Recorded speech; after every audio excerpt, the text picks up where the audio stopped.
அரசியலுக்கு வந்துட்டா கலெக்ஷன் பார்க்கலாம் அப்படின்றதெல்லாம் அரசியல் கிடையாது. உண்மையிலே மக்களுக்கான அந்த உழைப்பு இருக்கணும். அதனாலதான் நாம் அரசியலுக்கு வந்திருக்கிறோம். இது எதிரிங்களுக்கு நல்லாவே தெரியும். அதனாலதான் நம்மளை சுத்தி அத்தனை சதிகள். அதுல முக்கியமான சதி என்ன தெரியுமா? இத பாரு, ஒண்ணு நீ இல்லனா நான் இல்லனா நீ இல்லனா நான். நமக்குள்ள வேற எவனும் நடுல வந்துடக்கூடாது.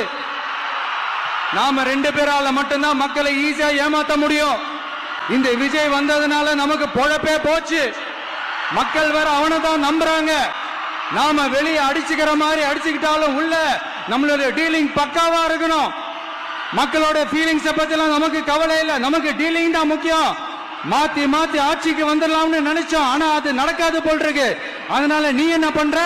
எஸ்ஓபின்னு போட்டு ஒரு பக்கம் அவனை தடுத்துரு, இன்னொரு பக்கம் அவன் மேல பழி போட்டு நானும் தடுத்துறேன். என்ன ஓகேவா? டீலிங் ஓகேவா? ஓவர்.